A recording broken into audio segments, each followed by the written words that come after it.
because we're going to need to talk a lot about piecewise. The thing about piecewise is you're not going to be able to use your calculator to do piecewise.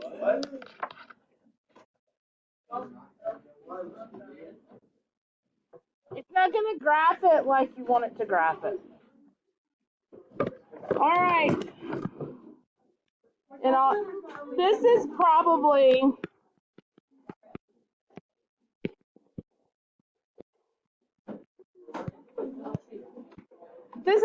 one of the most hated lessons, and I'm sorry. It's not fun. I'm going to teach you two different methods of graphing piecewise, though. One's messy but easy, and one is a little more sophisticated. But what piecewise do, I'm trying to find some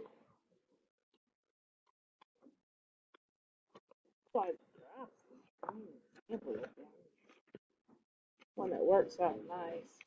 A-E, piecewise. Okay.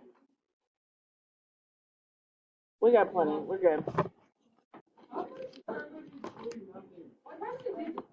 right, we're going to start linear, and then we'll move into some non-linear. Yeah. It should be there. I just posted it. Yeah.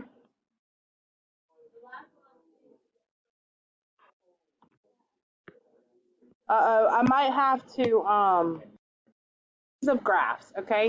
And to get the pieces, what we do is we restrict the domain. I'm going to start with linear. I'll start with 2 linear, then I'll move into 3 linear, and then we'll add some quadratics in the mix here. So let me show you what it looks like first. We have f of x because I know it's a function. Function just means one and only one output for every input, right? So it passes that vertical line test. So maybe it looks something like x minus 1 if x is less than -1 and x plus 3 if x is greater than or equal to -1. Have y'all seen these before?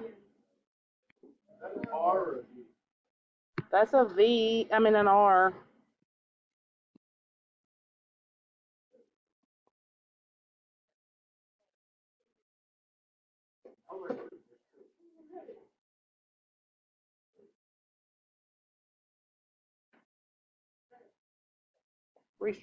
Restrict. These are the domain restrictions here. That's saying, this is essentially what it's saying. The equation is x minus 1 as long as x is smaller than -1. But if x gets bigger than -1, the equation becomes x plus 3. If x is less than -1, okay, so if I'm on a graph, here's where x is -1, right? If I'm on this side of that line, then the equation is x minus 1. If I'm on this side of the line, the equation is x plus 3. So it's 2 pieces of 2 different lines depending on what x is. So I'm going to show you 2 ways to do this, and then we'll go from there. All right. The first way, method 1, I call this the eraser method.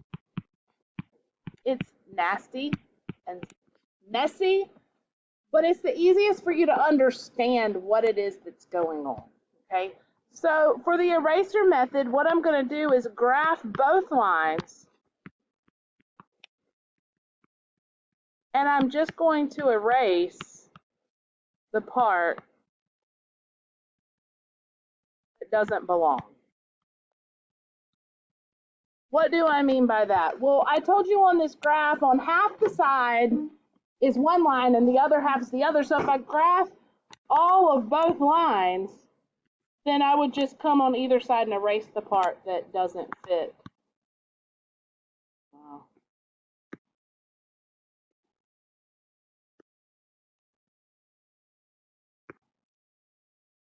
They're both positives.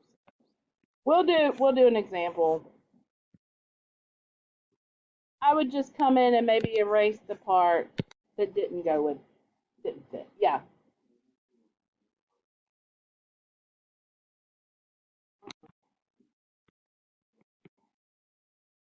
Sorry. Thank you.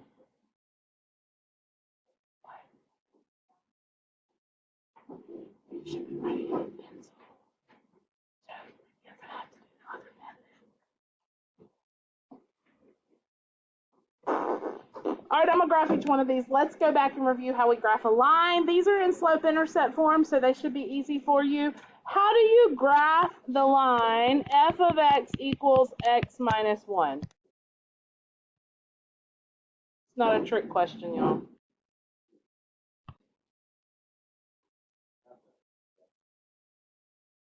How do you graph that, y'all? You graph the y-intercept. What's the y-intercept?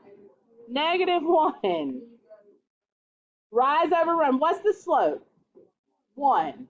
So I go up 1 over 1. This isn't supposed to be the hard part, y'all. Yours is not going to be dashed. I'm just doing that because if I don't, it'll erase the whole thing. Now, this says that this is only the line when x is smaller than -1. Well, where is x -1 on my line? Down 1 over 1. It should be right here. Agree? Where is x -1?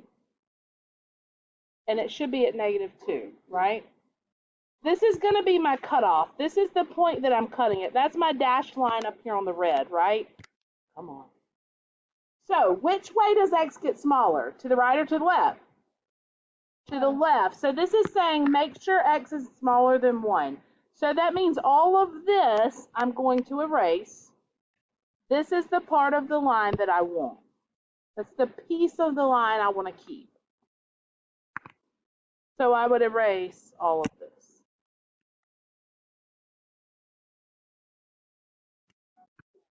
Okay, I graphed the entire line, right? Okay, then I look at that restriction. It says x. Yes, it gives me this. This is the equation, and it will say graph. Mm-hmm. So the first one is f of x equals x minus 1, but it says when x is smaller than -1. Y'all might like the plug-in method better. I like the plug-in method better myself. But I want you to see where it was coming from. So I'm literally cutting off the piece of the line where x is not less than -1. Now if I do the other line, now this is still my cutoff point, right? That's still the point that's going to divide that's going to cut this line off and wherever it may be. So whenever I graph the second one, f, 2 different lines. That's exactly right. And you could have 5 different lines. It doesn't, I mean, just depending on how it's defined in the beginning. So x is greater than or equal to -1. So the first thing I'm going to do is just graph that line. It's got a y-intercept of 3. 1, 2, 3. And then it's got a slope of 1 again, right? Up 1 over 1.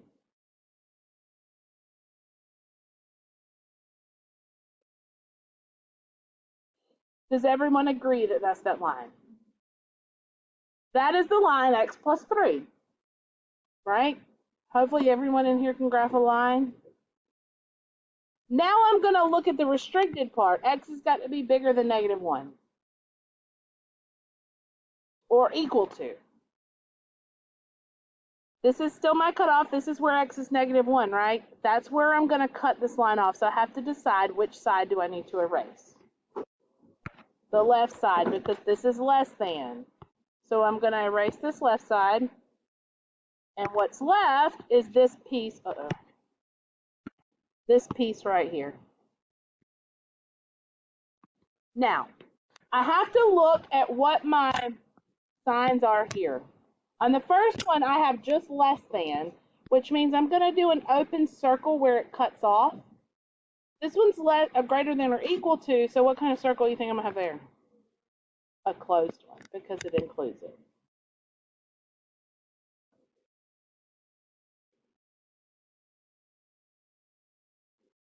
Now, method number 2 is a little bit easier in my opinion.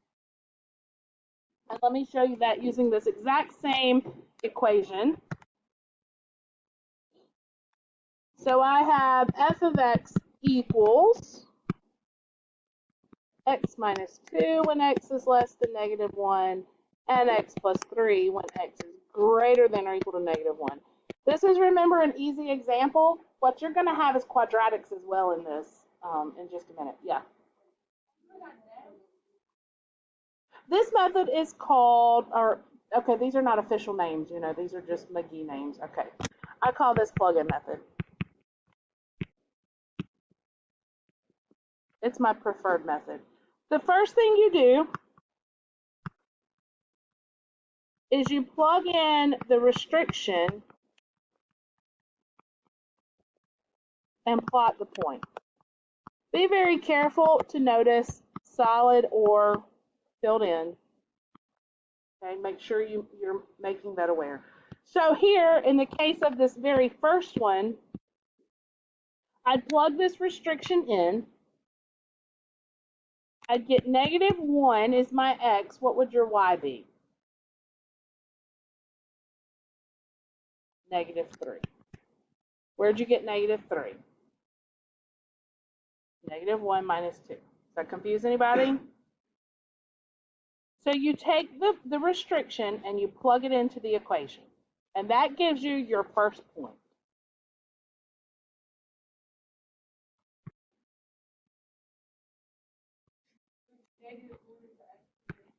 What you plug in is the x, and what you get back is the y.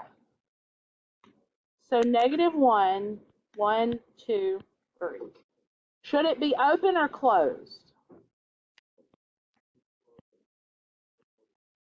Open, because that's just less than. So negative 1, negative 3 is open. And if you look back, that's exactly where we had an open point on our other method.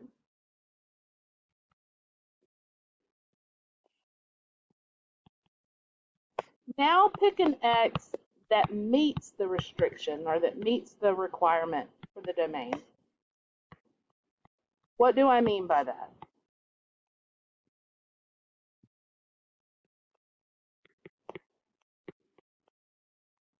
If I'm looking at that first equation and I need an x that meets this requirement, and I've already used negative 1, what x would meet that requirement?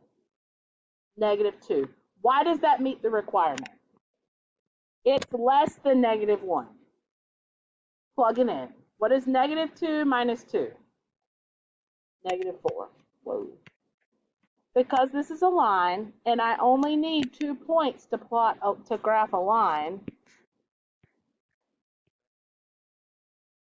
and we're going to talk about that, I can go ahead and do that half. There's the half there.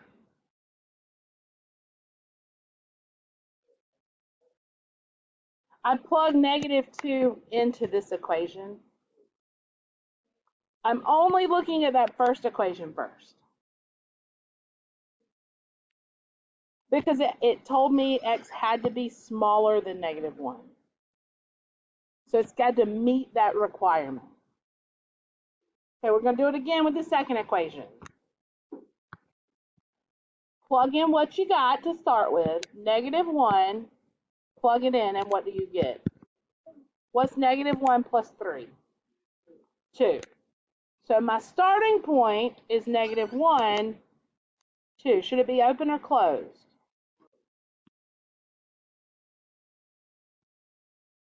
Okay. Pick a point that meets the restriction. 0. Plug it in.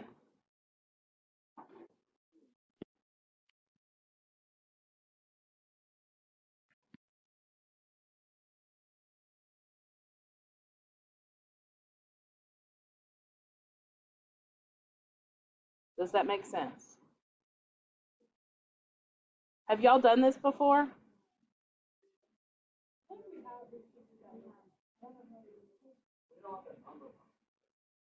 A number line? Yeah.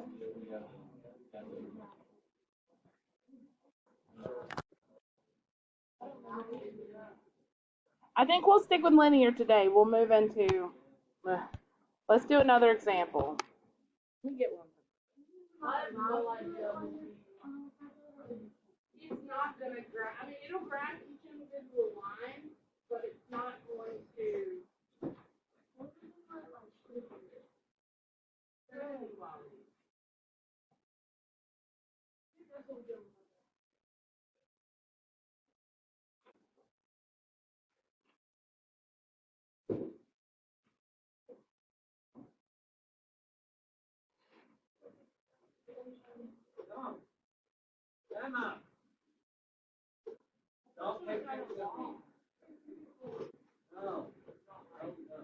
Is that why you put the Stop. Stop. Do what you said.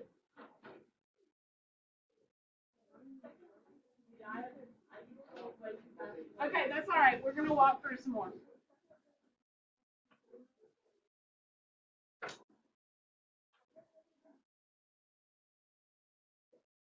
Well, you plug in restriction every time, whether it's equal to or not. It's just that yeah. All right. Yeah, it's on top of this thing. I got one. I don't know why I have so. Oh, Friday. Look at me. Friday, Stacy, you did a good job. But then I reprinted them because I didn't think I did. Okay. Huh? No, but during planning, I printed y'all's the homework and I forgot that I printed it. But so I just printed it again and I was like, I got double copies for this because I did my job on Friday and forgot. For this one, yes. Yes. It's a good question though. Domain here is still negative infinity to infinity, but what about the range? What's the lowest it goes to? Uh-huh. This point is 1, -3. Range describes y, so somebody said -3. -3, is that a bracket or a parenthesis? Parenthesis because it's open, and then a U, and it picks up where? A bracket, and where does it pick up here? 2, up to infinity. Ranges from the bottom up. The lowest it goes up to the highest. So it starts as going down forever, and then it stops here. That's my -3. Then it picks back up at 2, and it goes up forever. Uh-huh.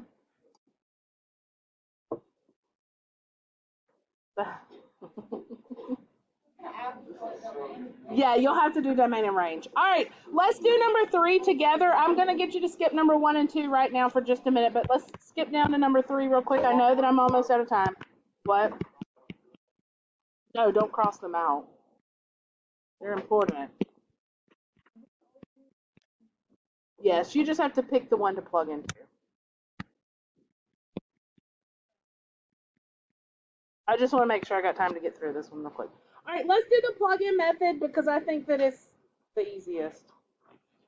You have a graph here, so make sure you're doing this on your homework sheet as we go. So the first thing I want to do is I'm going to look at just the very first equation, okay?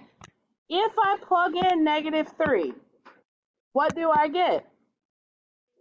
-3, it's not a trick question. Is that a solid or an open dot? Why is it solid?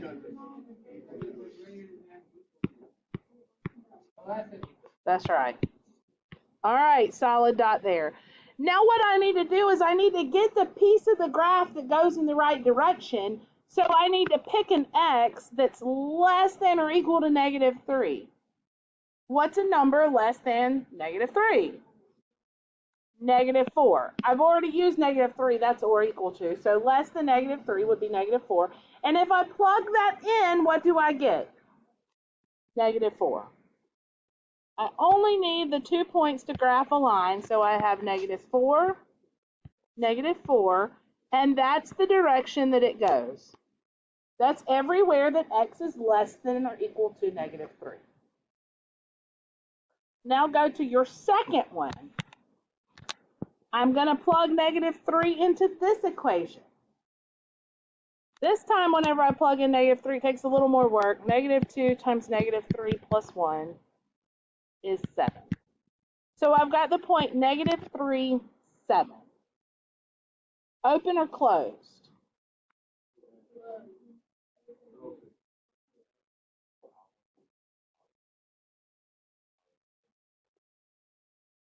What? It'd be open. So I got -3, 7, -3. Oh, okay, -3, 7. Open dot. I didn't plan that out very well. It's way up here. Sorry. I don't have a nice little graph like y'all have. And, this one's greater than. I've moved on to the second equation now. The first one's closed. The second one's open. Now I need an x bigger than -3. What do you suggest? -2. If what?